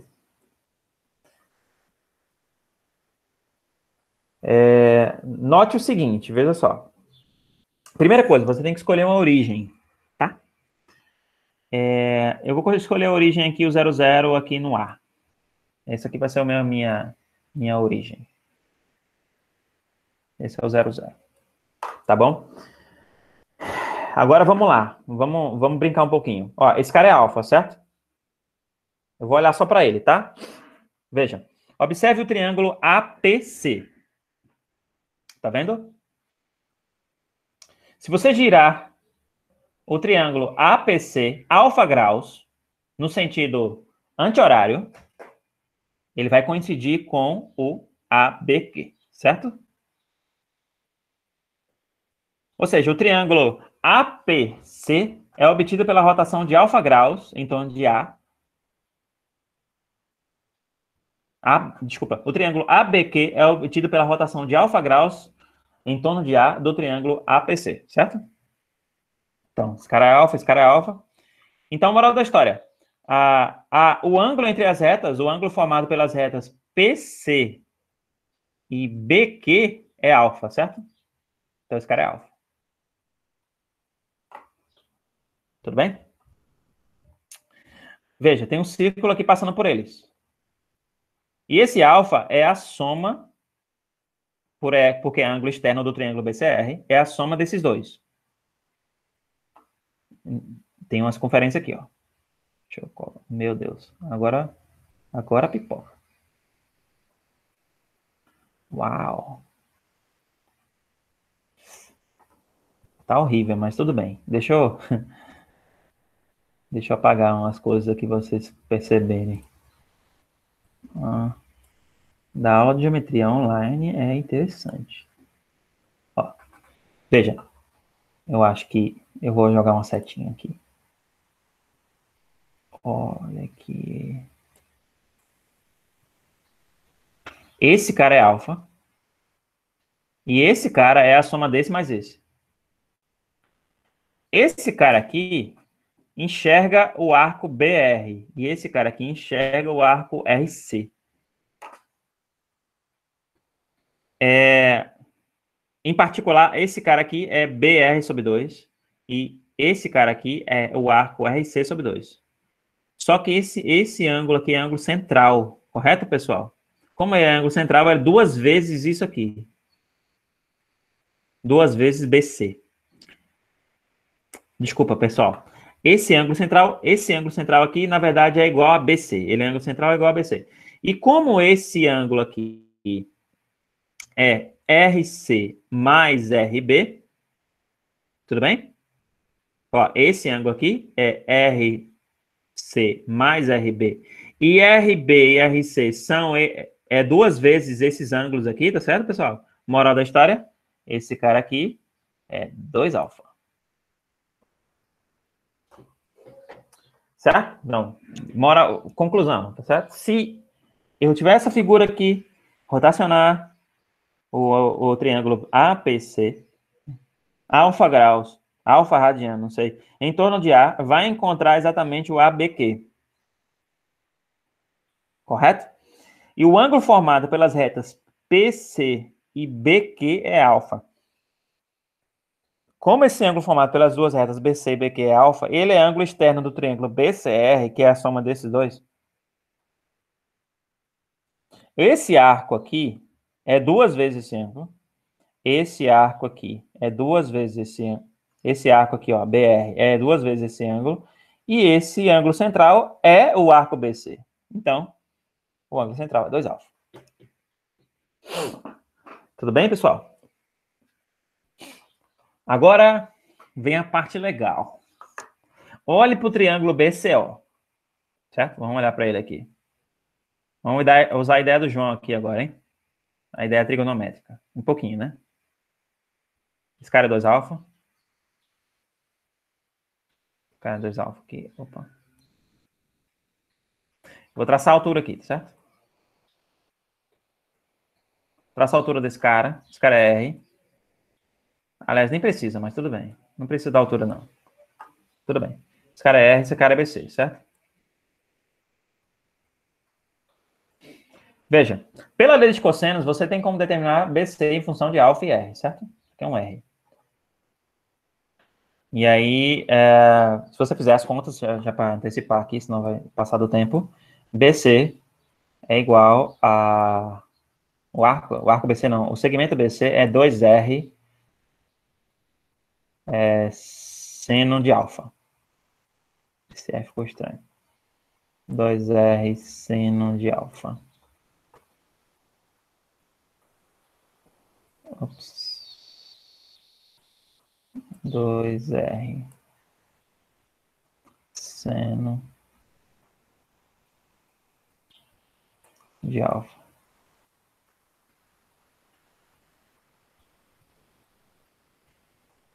Certo? Então, veja só, o que está rolando aí? A razão entre BC e R é 2 seno alfa.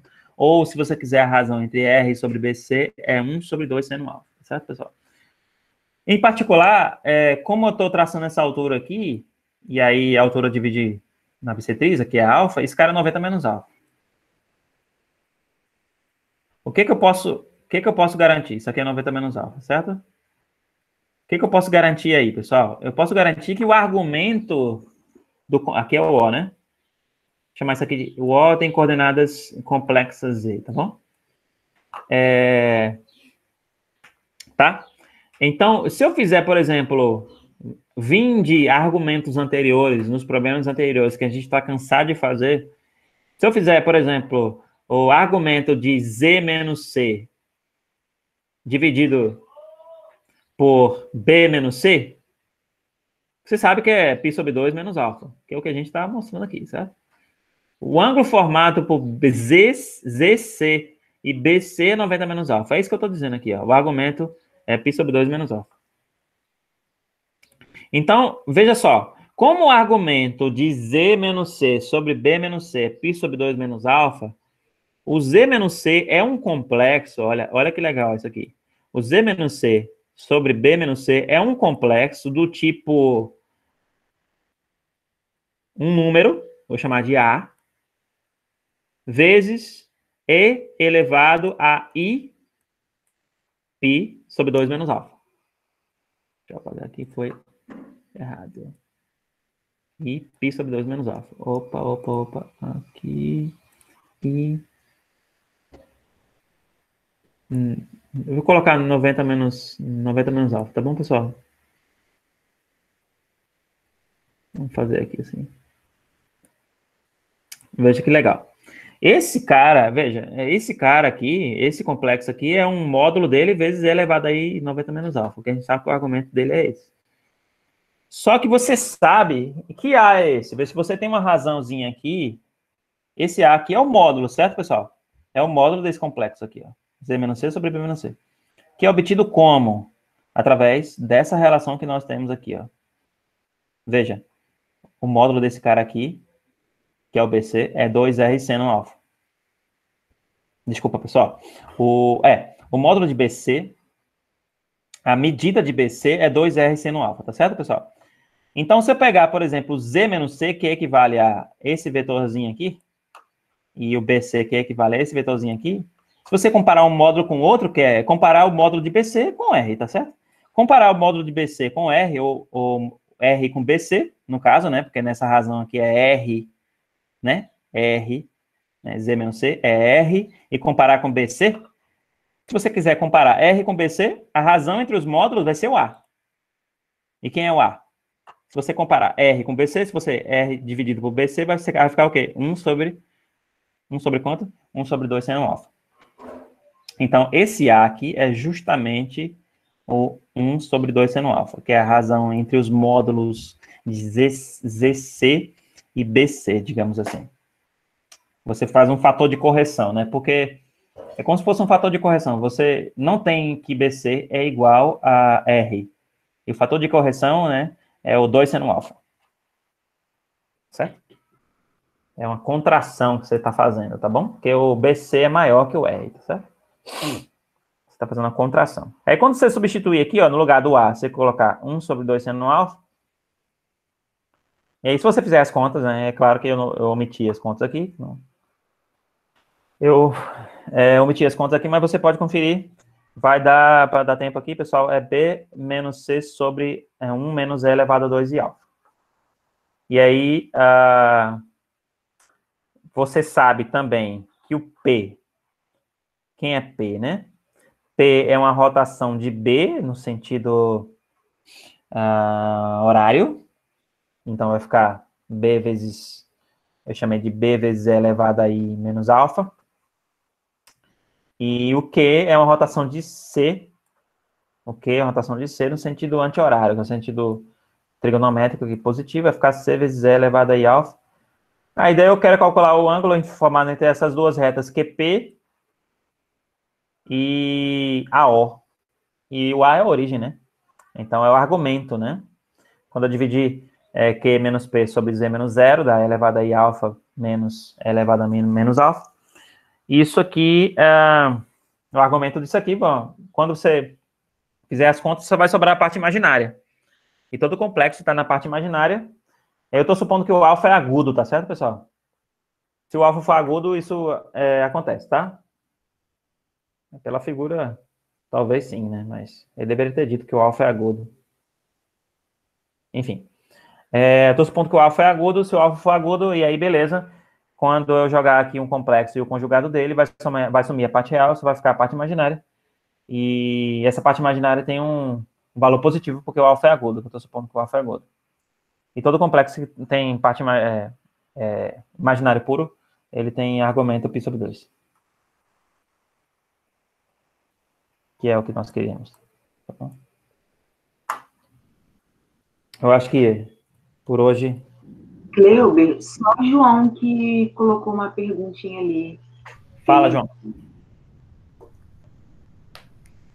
Fala, John. Eu tava fazendo as contas aqui, aí eu cheguei que eu tenho que achar o argumento de 1 sobre z menos 1 sobre z. Aí vai mais, na verdade. Eu mandei aqui no chat a anotaçãozinha. Quanto é que dá isso? Dá 90? Uhum. Ah, então pronto. Eu fiz diferente. Não, o seu Z deve ser... você chamou Z... Peraí, deixa eu ver. O meu z é cosseno... É cis de alfa. Tá bom. É a mesma coisa isso aqui. É isso mesmo. Ah, eu vou lhe mandar depois. Fiz diferente. Tá bom. Massa. Ótimo.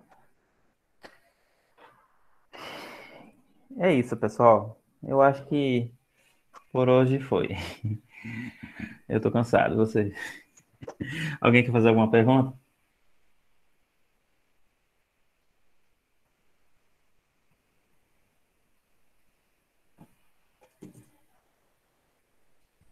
Não, eu acho que não temos nenhuma pergunta, não, Cleuber. Aqui no chat não apareceu nada, foi só mesmo aquela do João.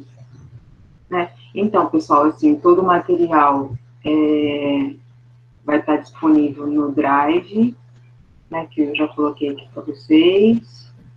Vou disponibilizar aqui de novo o link do Drive, que aí todo mundo fica com acesso. Esse vídeo, até mais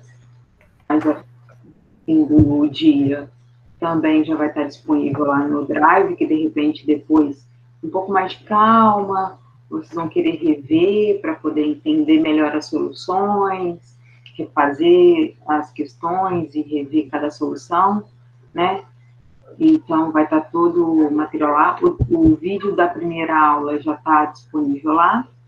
Então, aí até o final do dia eu já coloco esse outro vídeo. Ok? Agradeço também a presença de todos, né, desses 2 encontros, que foi fundamental a participação de vocês. E se inscrevam nos próximos, né, pessoal? Se inscrevam nos